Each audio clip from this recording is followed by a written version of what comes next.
这是佘太君代杨延昭写的奏折呀，说他得了重病，你说巧不巧啊？上一次杨延昭说要推荐穆桂英挂帅，朕没有答应。接着他就病了，朕已宣百官上殿，咱们听听他们的建议。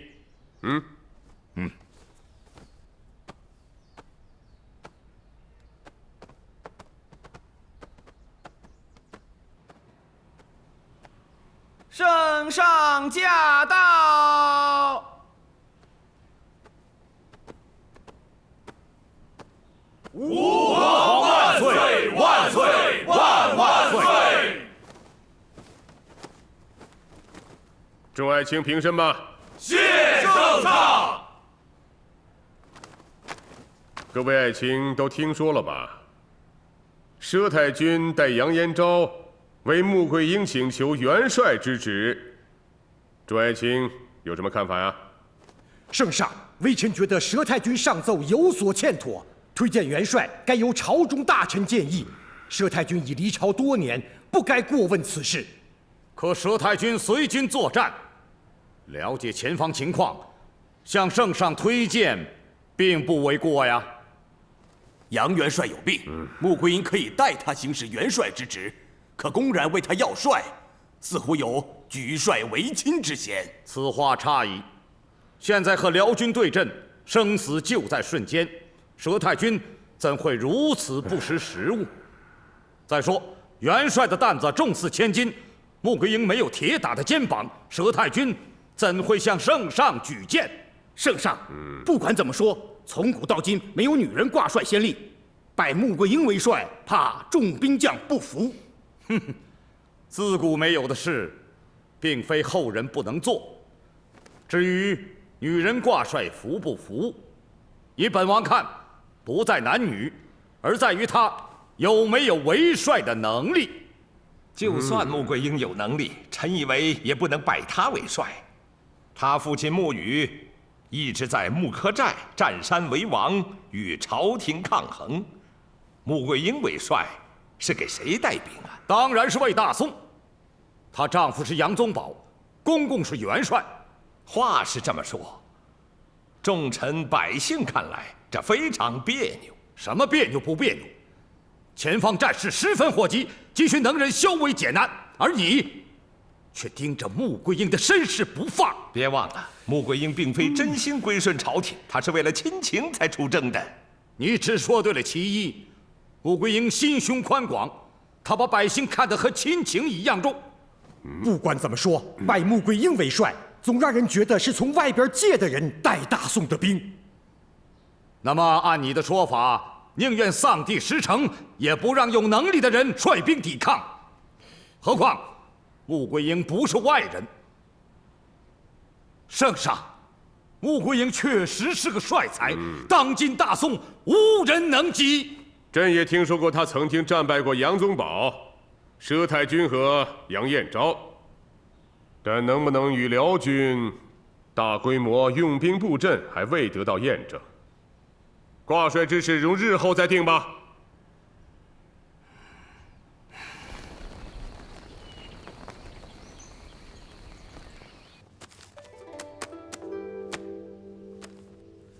老太君，奶奶、婶娘、桂英啊，奶奶，快，上座。哎，好好好，婶娘，快坐。哟，你在读《孙子兵法》啊？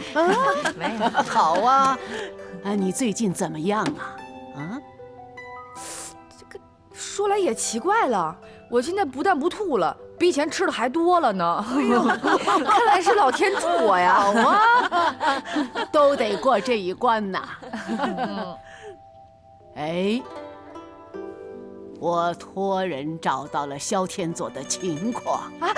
哎，不急不急啊！哎。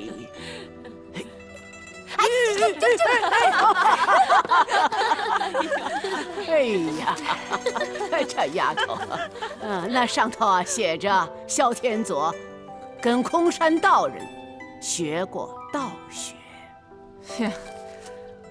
我还真知道这个空山道人。奶奶，嗯，我小的时候，我师傅给我讲了不少这个空山道人的奇事儿呢。此人呢，布阵是大气磅礴，性格呢是粗犷豪爽，干了不少奇事儿呢。但往往这种人不拘小节，这纰漏呢，极有可能出在这细节之上。言之有理。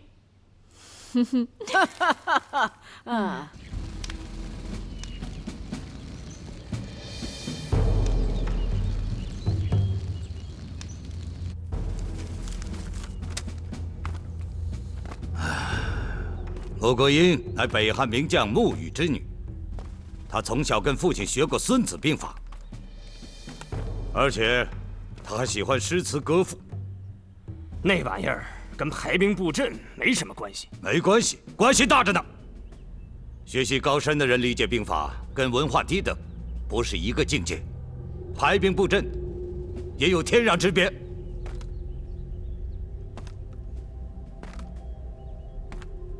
而且他懂得道家学理。王庆龙信上说，与他作战的时候，都觉得他的出兵出人意料。哈，一个女流之辈和元帅您对阵，他的气势怎么能和您相比？嘿，本帅不这么认为。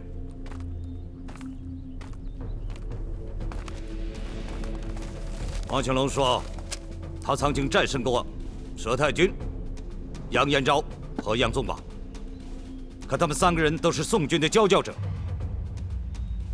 我萧天佐是战胜过杨延昭，可佘太君、杨延昭、杨宗保3个人联起来对付我要想取胜，可没那么容易了。元帅，这么说，穆桂英不是平庸之辈啊？何谈平庸之辈，简直就是出类拔萃。如果我们对穆桂英再不够重视的话，我们就要大败了。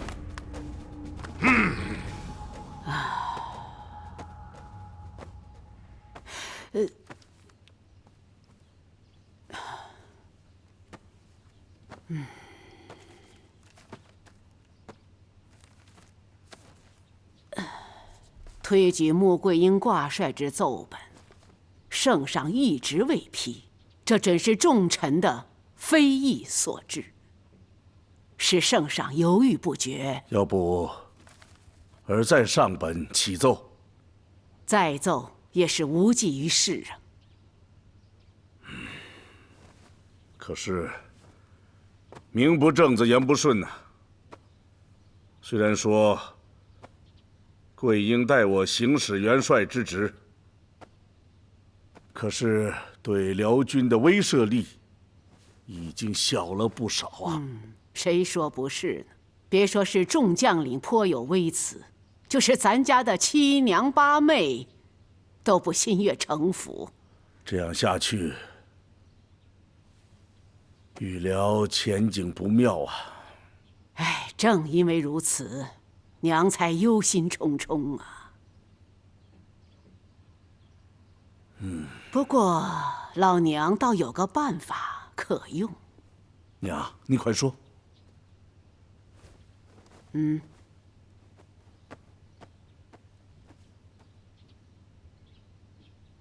啊？最近我研究了萧天佐的特点和他的所学，发现此人有一特点：胆大而心细。来，你们看，这是我们宋军，这是萧天佐，他用的是变形的长蛇阵，厉害吧？厉害是厉害，但不是无懈可击的呀。我们从东侧。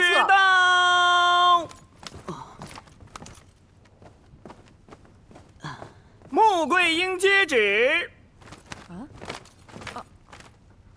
杨延昭重病在身，同意免去元帅之职，元帅由穆桂英接任，钦此。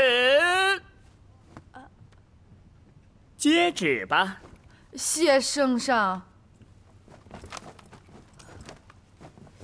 佘太君拜见穆元帅。啊！别！您这样，孙喜我担待不起。穆元帅，你虽说是杨家之小辈，但是圣上命你为帅，杨家就应该对你俯首听命了。奶奶，我这是在军中，不要再用天波府的称呼。老身既然称你为元帅，你也应该称呼老身为佘赛花或佘太君。请吧。请穆元帅。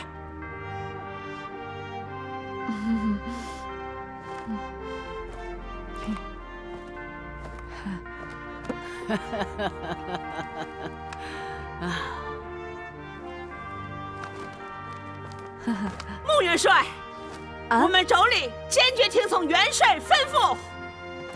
是，穆元帅，穆元帅。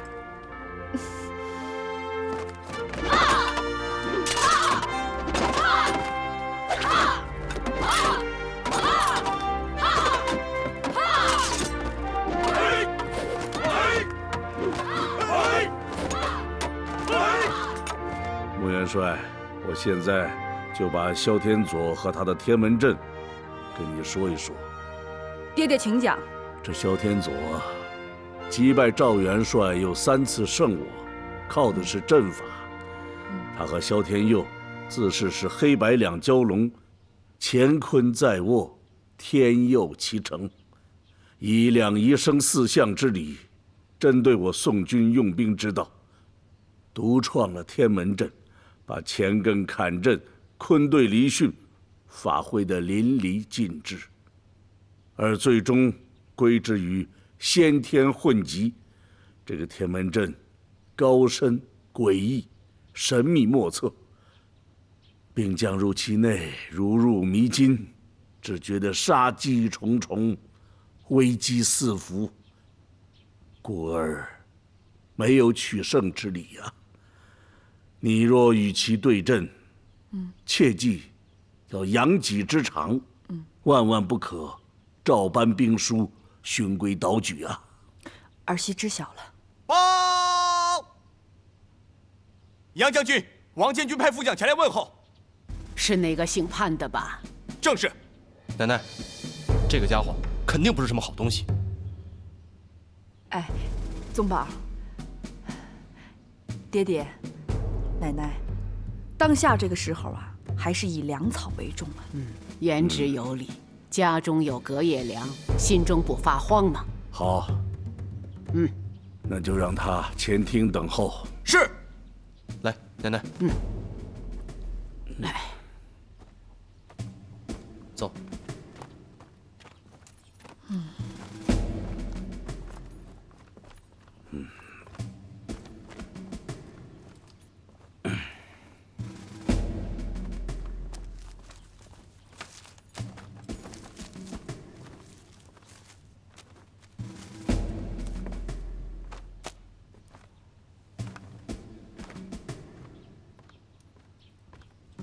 杨元帅，佘太君。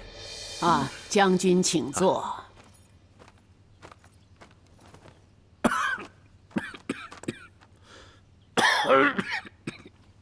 王监军听说杨元帅身体不适，非常挂念，特派末将前来问候。啊，与萧天佐之战，这臂膀受了些伤，虽说伤势不重，可是迟迟不见愈合。今日又偶感风寒，引发了咳嗽，这终日只觉得心闷乏力。郎中说，风寒已侵入肺腑了。唉，杨元帅劳累加枪伤，需要静养。边关缺药，末将回去禀报王监军，如果能办到，末将一定把药送到。好，多谢王监军了。你回去跟他说，燕昭感激之至。另外，我想知道这粮草何时能运抵3关？王监军已率领运粮大队日夜兼程，可是天降大雨，道路泥泞，桥梁被毁，我们正连夜修筑，不久，军粮便会到达。好，回去跟王监军说我杨延昭和太君非常感谢他。末将一定把话带到。告辞。好。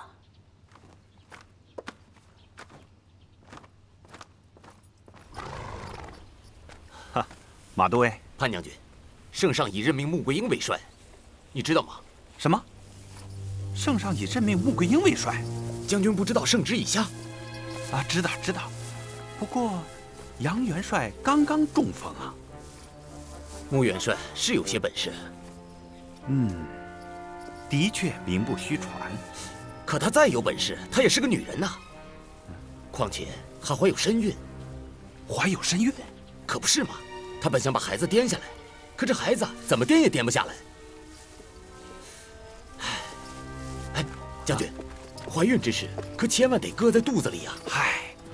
知道。哎，这是点牛肉干，聊补你无米之炊呀，简直是雪中送炭呐。谁让咱俩是老乡呢？谢谢将军。不可能，绝对不可能。圣上拜穆桂英为帅，必然公告于天下。本监军怎么没有接到任命他的通告？这么说，穆桂英挂帅有假？肯定。本监军在朝中几十年，连这点朝规都不懂，岂不成了白痴？那天波府也太胆大妄为了。这是佘太君的鬼主意。监军，如将此事禀报圣上，圣上必然会问罪佘太君。不可！本监军身为粮草押运官，这么做会引起圣上的猜忌呀。恩师，那您说怎么办？你马上再回汴梁，把此事告诉与我相好的诸臣。他们一旦知道此事，朝中便闹翻喽。遵命。等等，另外，把穆桂英怀孕的事也告诉他们，切不可渲染，轻描淡写，酒后茶余。你走之前呢，设法让你那个同乡知道，穆桂英挂帅是假。好，放心吧，监军大人。拜托了，潘大人。拜托了，潘大人。不，万万不可，万万不可。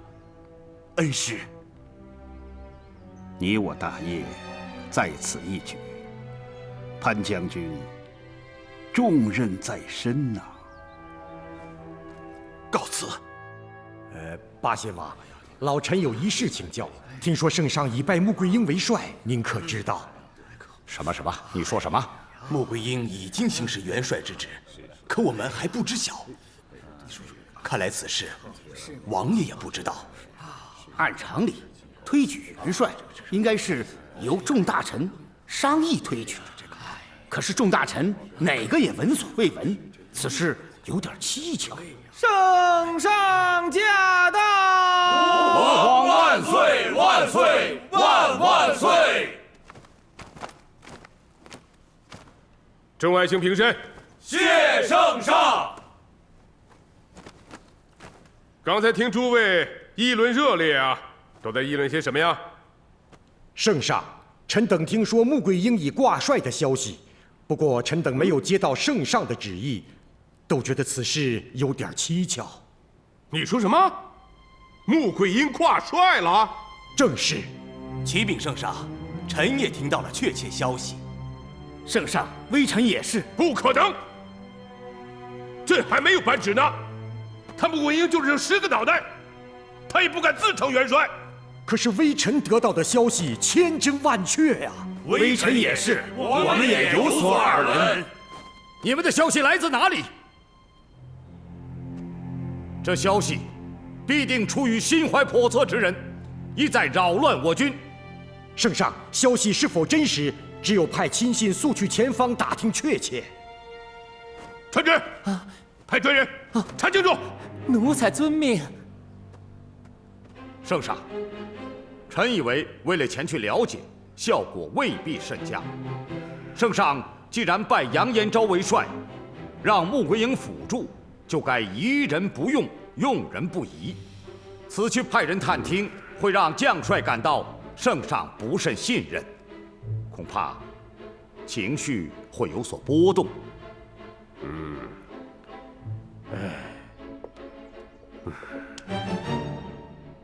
八千王，你觉得这事儿是真是假呀？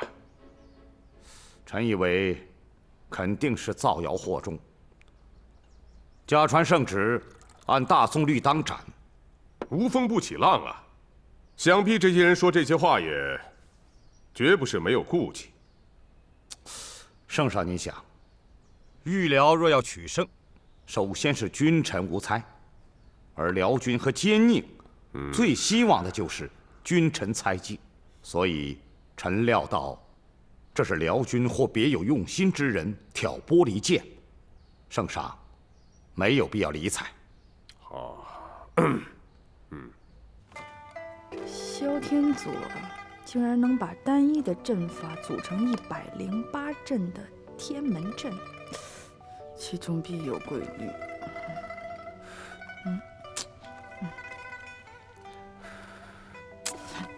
也别闹了啊！哎，你先别闹了，你别闹了，我正思考呢，别闹了啊！思考什么呢？这关键的问题是啊，单一的阵法怎么变成108阵？108阵是吧？你干什么呀？108阵！别闹了啊！放下我，放下我，求你了！闹着喊，我不！别闹了！你都不怕伤着你孩子呀？我不！哎呀！自从你当了元帅，整天对我吆三喝四的，我这心里头觉得不得劲儿。谁对你吆三喝四了？听话啊！哎，来，坐下。哎呀，你干嘛？我证实，你是我的妻子。我证实，我是咱孩子的爹，心里才能平静。你傻你？你当然是孩子的爹啦！哎，好了，你让我看看孩子有没有长大。哎呀，让我听听孩子的声音。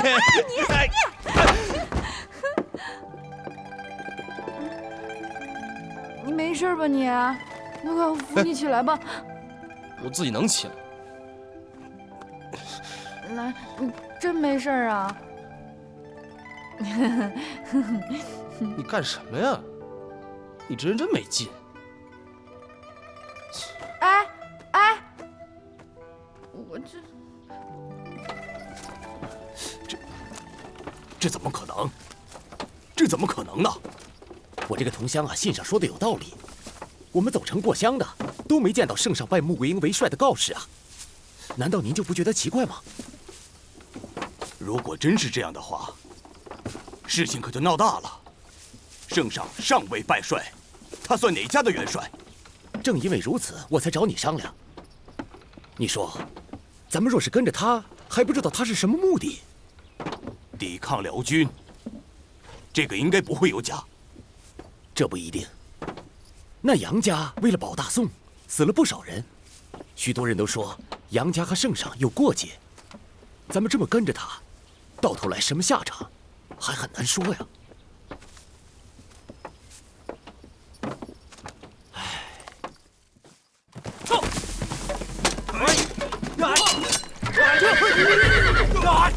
都走规范点儿！元帅，你看，我军现在士气正盛，我们何时进攻宋军？是啊，元帅，我军现在士气正旺，正是打败宋军的时候。本帅对穆桂英有一定的了解，实话告诉你们，我正想用兵试探，可现在情况有变。怎么？穆桂英为帅，你们听说了吗？可汪青龙给本帅来信说，宋皇没有拜穆桂英为帅，也就是说，杨延昭举荐穆桂英，宋皇并没有准奏。本帅以为这是佘赛华的计谋，有可能宋军将士不知内情，穆桂英本身也蒙在鼓里。佘太君的意图很明显，就是要稳定军心，让穆桂英与我们拼杀。他想得很周到，不错。之前的两军局势，他们是很被动，可现在情况有变，我们要沉得住气。元帅，这是为何？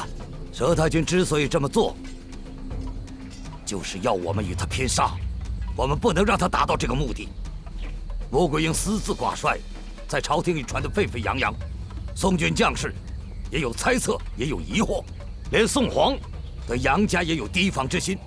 如果我们现在进攻，正中佘太君之计，宋皇对杨家的提防之心也会打消。那元帅的意思是？我们再等等，等宋皇疑心更重，宋军将士乱作一团，我们再进攻，那样我们定能将他们全部歼灭。佘太君，坐下说。哦，佘太君啊，我虽对萧天佐不甚了解，但还是想与之交战。不知己知彼，一胜一负，乃兵法之计呀！啊，佘太君说的极是。可是桂英啊也想过，就靠这几日对萧天佐的了解，恐怕不够。更何况，我们剩的粮草已经不多了。老身已派人去催促了。据我所知呢，这拉粮草的兵马还在德州呢。这德州离此地还有数百里呢。所以啊，我想在交战中试探着了解对方。听口令，杀！杀！杀！杀！懒懒洋洋，烈有来令。停！歇会儿吧。休息。八妹，你看这，我们还是禀告元帅吧。走。要是，元帅，娘，姑姑妻娘有何事？元帅，士兵操练士气不振，末将前去询问，可是他们支支吾吾，不肯回答。我向马都尉和于都尉询问过，他们也不说。可末将觉得他们有心事。对，二位请坐。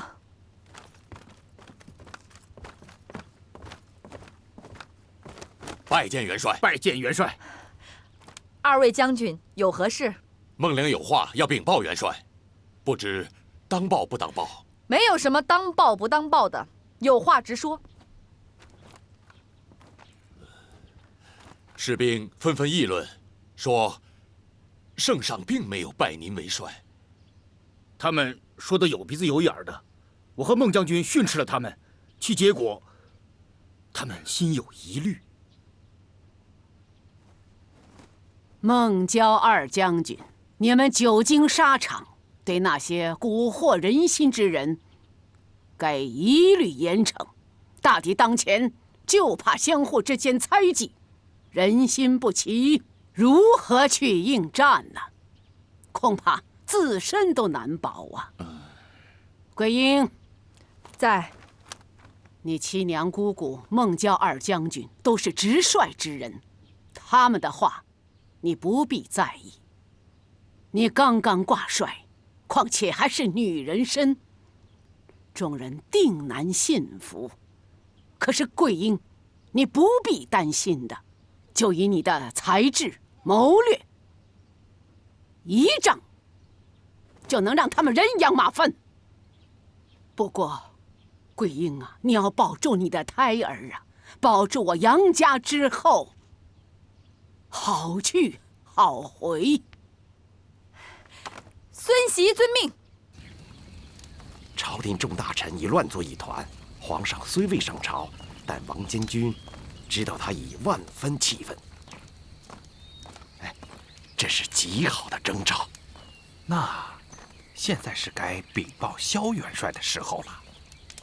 为时尚早，王监军还需知道三关将士人心浮动到了什么程度。对。那王监军的意思是让末将向我的同乡马都尉去打探打探。不，你去太过明显，还是派个人去。来，多吃点啊！都说圣上没拜穆桂英为帅，谁说不是呢？哎呦，是啊，穆桂英本来就是个草寇，圣上怎么能拜他为帅呢？对呀，哎，前些日子辽军几番向我们攻击，现在穆桂英挂帅了，辽军又没有了动静，会不会他跟萧天佐有勾结呀？是啊，哎呀，我看像。小姐，吃饭吧。再不吃啊，饭都该凉了。小姐，就吃一口。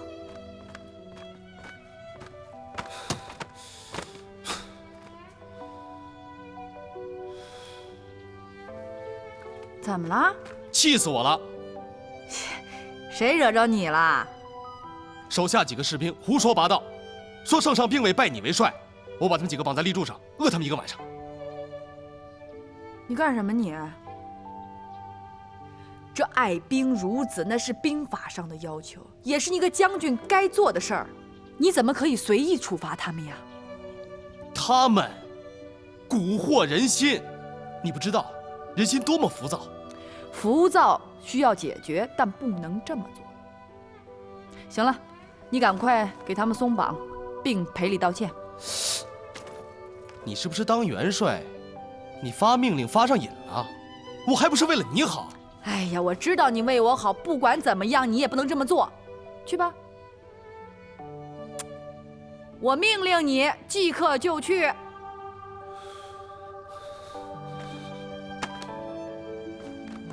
站住！办完此事，再为本帅办一件事儿，听见了吗？你没听见啊？啊？生气了呢！一会儿把他们放了之后呢，去爹爹的屋子，把圣上拜帅的圣旨给我拿过来，不可告诉别人哦。我去了。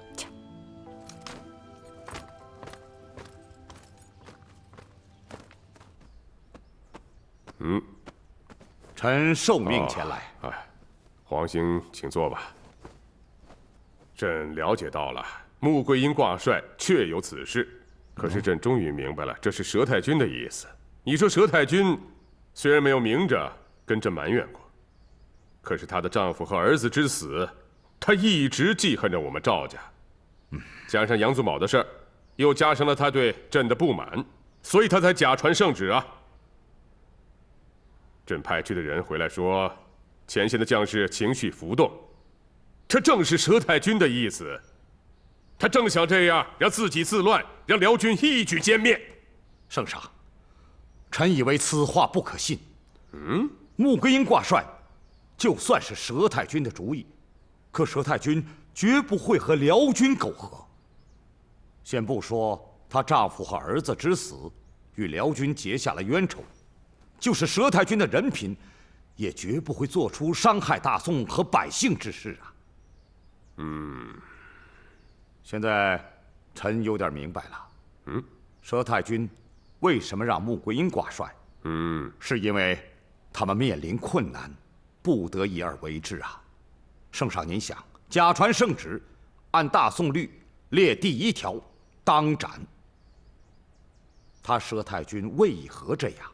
如果不是情况紧急，他能这么做吗？前方这种情况，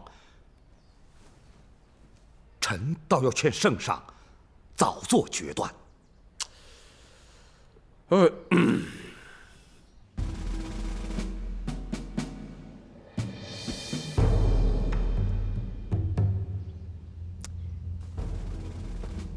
桂英，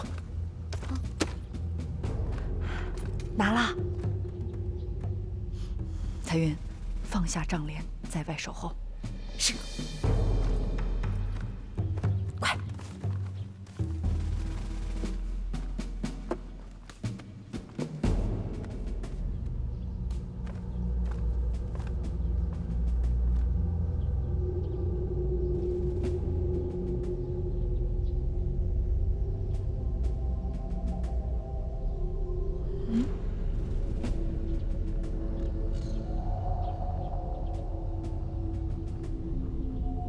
这玉印明显大不同。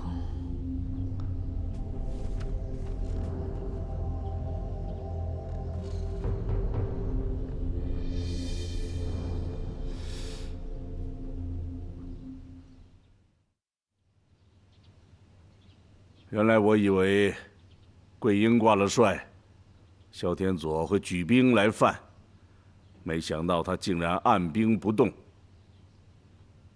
此乃老身意料之中，果不其然，又出了内奸。这内奸让我们陷入了困境。要不，儿再捧起帅印？不，这样会打草惊蛇。可是您知道，现在城中军心不稳，人心浮动。若是此刻萧天佐率军来攻，我们很有可能失守啊！事情万般危急，可我们不能自乱呐。这样下去，局面更难控制啊！要不老身马上回朝面见圣上，陈明利害，催圣上早做决断。娘，事到如今，只能如此了。唉。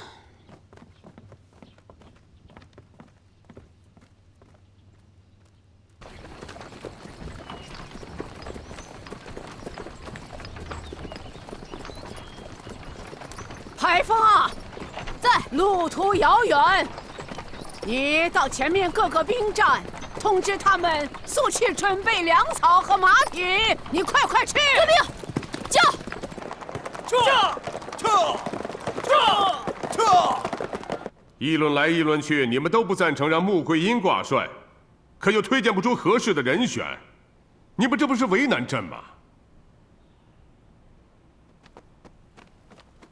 报！启禀圣上，佘太君从三关赶来，正在殿外等候召见。佘太君，快宣！遵命。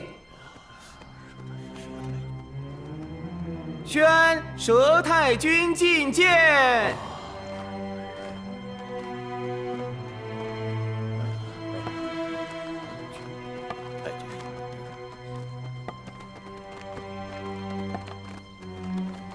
佘太君，圣上，佘赛花前来请罪，望圣上严惩。哎，免礼免礼。好，看座。谢圣上。朕知道太君在前方碰到了前所未有的困难呐。圣上圣明，杨延昭3次战败于萧天佐，用降龙木鼓舞士气，也不起作用。朕与文武百官正在商议元帅之事，老太君尽可畅言呐。好，圣上，老身4天4夜，日夜兼程，马不停蹄，从三关赶到汴梁，一是来请罪，二是恳请圣上令穆桂英挂帅。圣上，老太君忠心日月可见，但拜帅之事不能草率而行，众大臣也不赞成拜穆桂英为帅。正是，如果我们拜他为帅，恐怕不但众臣不服，就是辽军也会小瞧我们的。小瞧？对，他们会认为大宋没有了男人。圣上，恕老身直言，你等在此纸上谈兵，无的放矢，却不知前方的形势。辽军已经在那里虎视眈眈，我军危在旦夕呀！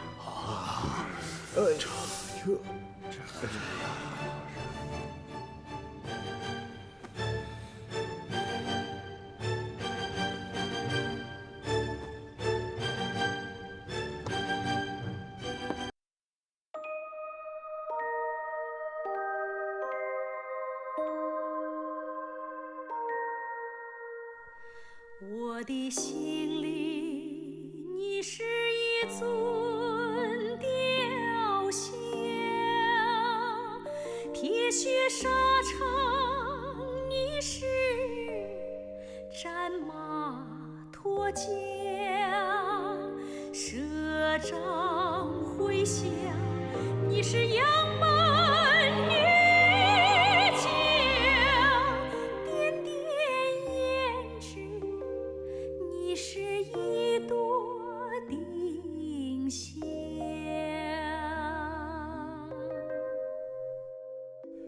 我的眼中你是一个雄章，赤诚天门你是铁甲金刚，神州舞台你是千古。